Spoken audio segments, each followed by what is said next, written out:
بسم اللہ الرحمن الرحیم۔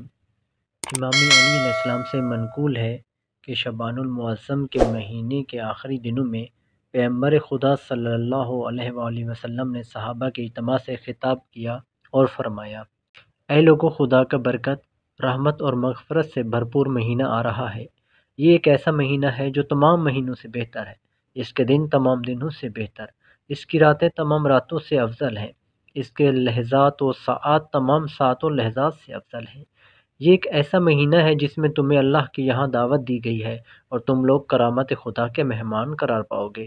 اس مہینے میں تمہارا سانس لینا تسبیح کا ثواب رکھتا ہے اور تمہارا سونا عبادت ہے۔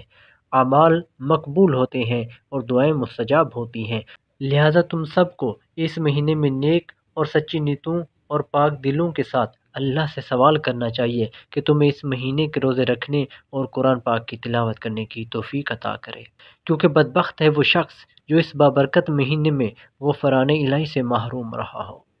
اس مہینے میں روزے کی وجہ سے جو تمہیں پیاس اور بھوک لگتی ہے، اس سے قیامت کے دن کی پیاس اور بھوک کو یاد کرو۔ غریب اور تنگ دست لوگوں کو صدقہ دو، بزرگوں کا احترام کرو، چھوٹوں پر رحم کرو، رشتہ داروں سے صلہ رحمی کرو۔ اپنی زبانوں کو ہر قسم کی برائی سے بچاؤ، اپنی نگاہوں کو ان چیزوں کی طرف دیکھنے سے بچاؤ جنہیں دیکھنا حرام قرار دیا گیا ہے۔ اپنے کانوں کو ایسی آوازوں سے بچاؤ کہ جنہیں سننا حرام ہے، اور لوگوں کے یتیم بچوں سے ہمدردی اور مہربانی کا برتاؤ کرو، جس طرح تم اپنے یتیموں کے لیے مہربانی چاہتے ہو۔ اپنے گناہوں سے اللہ کی بارگاہ میں توبہ کرو۔ اوقات نماز میں اپنے ہاتھوں کو اللہ کی طرف بلند کرو، کیونکہ اوقات نماز بہترین اوقات ہیں کہ جس میں خداوند عالم اپنے بندوں کی طرف خاص رحمت کی نگاہ سے دیکھتا ہے۔ اس سے مناجات کریں تو جواب دیتا ہے، اسے پکاریں تو لبیک کہتا ہے، جب اس سے کوئی چیز مانگیں اور دعا کریں تو اجابت کرتا ہے۔ اے لوگو، بے شک تمہارے نفس تمہارے اعمال کی قید میں ہے، اس کو استغفار اور طلب بخشش کے ذریعے رہائی دلاؤ، اور تمہاری پشتیں گناہوں کی بار کی وجہ سے سنگین ہے، بس لمبے سجدوں کے ذریعے اس بار کو ہلکا کرو، اور جان لو کہ اللہ تعالیٰ نے اپنی عزت اور جلالت کی قسم کھائی ہے کہ وہ نمازی اور سجدہ کرنے والوں کو عذاب نہیں کرے گا، آتش جہنم سے نہ ڈرائے جس دن سب کے سب اللہ کی بارگاہ میں کھڑے ہوں گے۔ اے لوگو، اگر تم میں سے کوئی اس مہینے میں کسی مومن روزہ دار کو افطار دے تو خداوند اس کو اپنی راہ میں ایک غلام آزاد کرنے کا ثواب دیتا ہے اور اس کے تمام گزشتہ گناہوں کو بخش دیتا ہے۔ اس وقت آپ سے کہا گیا: یا رسول اللہ، یہ سب تو اس عمل کو انجام دینے پر قدرت نہیں رکھتے۔ تو رسول خدا نے فرمایا: اپنے آپ کو آتش جہنم سے بچاؤ، اگرچہ نصف خرمہ ہی سے کیوں نہ ہو۔ اپنے آپ کو جہنم کی آگ سے نجات دو، اگرچہ ایک گھونٹ پانی سے ہی کیوں نہ ہو۔ اے لوگو، تم میں سے جو کوئی اس مہینے میں اپنے اخلاق کو اچھا اور نیک کرے گا تو وہ آسانی سے پل صراط عبور کرے گا کہ جس دن لوگوں کے قدم میں لغزش پیدا ہوگی۔ اور جو کوئی اس مہینے میں اپنے محتاج سے مدار اور نرمی کرے گا تو خداوند متعال قیامت کے دن اس کے حساب میں نرمی کرے گا۔ اگر کوئی اس مہینے میں دوسروں کو اپنی اذیت سے بچاتا رہے گا تو قیامت کے دن خدا اس کو اپنے غیظ و غضب سے محفوظ رکھے گا۔ اگر کوئی اس مہینے میں کسی یتیم پر احسان کرے گا تو خداوند متعال قیامت کے دن اس پر احسان کرے گا۔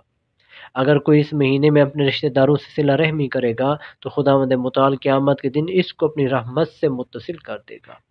اور جو کوئی اس مہینے میں اپنے رشتہ داروں سے قطع رابطہ کرے گا تو خداوند متعال قیامت کے دن اس سے اپنی رحمت کو قطع کر دے گا۔ اور جو کوئی اس مہینے میں مستحب نماز بجا لائے گا تو خداوند متعال اس کو جہنم سے نجات دے گا۔ اور جو کوئی اس مہینے میں ایک واجب نماز پڑھے گا تو اس کے لیے دوسرے مہینوں میں 70 نمازیں پڑھنے کا ثواب دے گا۔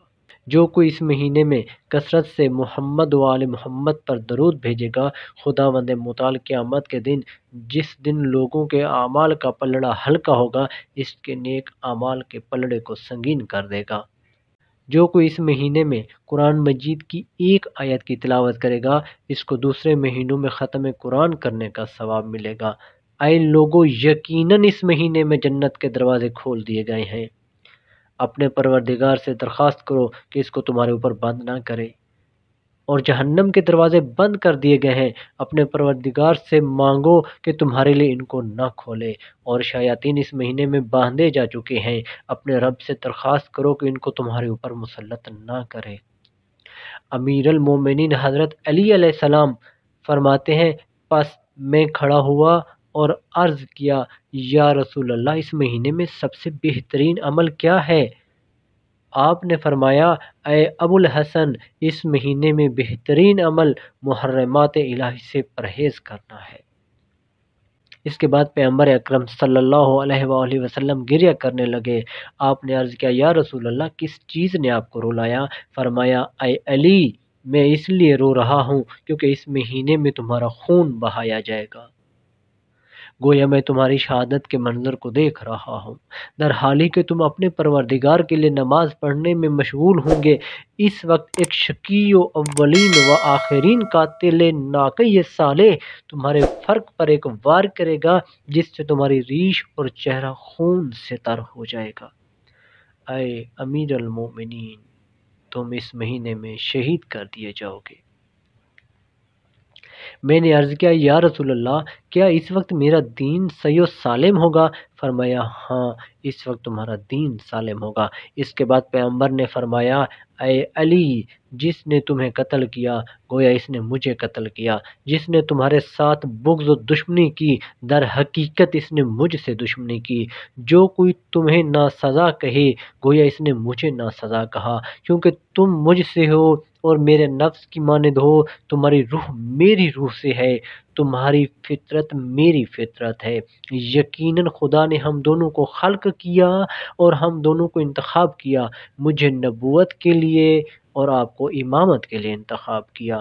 اگر کوئی تمہاری امامت سے انکار کرے تو گویا اس نے میری نبوت کا انکار کیا۔